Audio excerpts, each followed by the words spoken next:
समांतर श्रेणियां एपी, जिसे हम अरिथमेटिक प्रोग्रेशन कहते हैं, संख्या या वस्तुओं की एक विशेष क्रम में व्यवस्था, यानी कि हम किसी चीज को सीक्वेंस में लिखें और उनका बीच का जो डिफरेंस है वो एक जैसा होना चाहिए। जैसे कि 1 से 2 तक जाने में एक और ऐड किया, जैसे 1 में 1 ऐड किया तो 2 हो गया, 2 में 1 ऐड करेंगे तो 3 होगा, 3 में 1 ऐड करेंगे तो 4 होगा। इसी तरीके से इनका जो डिफरेंस है ना वो सेम होना चाहिए। उसके बाद देखो ये सीरीज है 100, 70, 40, 10। अब इनके बीच में कितना कितना डिफरेंस है, देखो 100 से अगर हम 70 तक जा रहे हैं तो कितना डिफरेंस है, 30।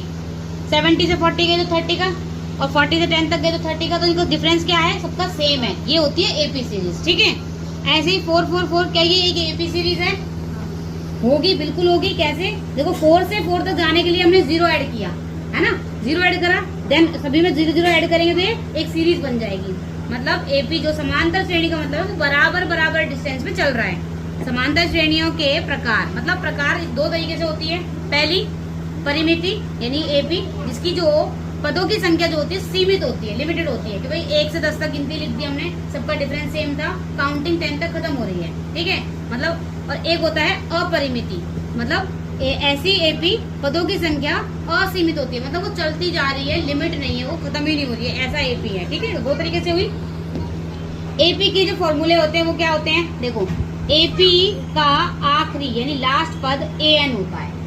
जैसे मैंने यहाँ पे 100 लिखा है तो ये लास्ट पद है, इस सीरीज का लास्ट पद क्या है, 100, ठीक है, उसको हम an कहेंगे। अच्छा a क्या होगा इसमें, अगर हमारे पास जो फॉर्मूला है वो ये है, an equals to a plus into n minus 1 into D, हम इस तरीके से लिखेंगे।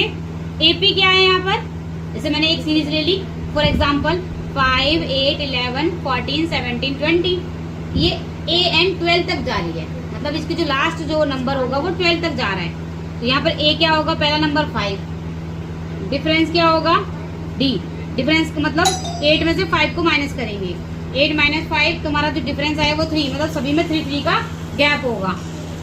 n क्या है यहाँ पर, देखो n 12 है, उसने बोला है जो लास्ट डिजिट है ना वो 12, आखिरी पद है ये, और हमें निकालना क्या है यहाँ पर, an की वैल्यू निकालनी है। तो हम सभी जो फॉर्मूला दिया है ना ये वाला, इसमें हमें क्या करना है, सबकी वैल्यू पुट करनी है। a की जगह पर a की वैल्यू 5 रख दिया, प्लस n की वैल्यू 12 दी है ना, 12 माइनस 1, फिर d कितना है 3, डिस्टेंस कितना है 3, तो हमने 3 लिख दिया। अब इसको सॉल्व करेंगे तो कैसे करेंगे, देखो 5 को एज इट इज, प्लस 12 में से 1 गया तो कितना हुआ 11, ठीक है, और बचा यहाँ पे 3।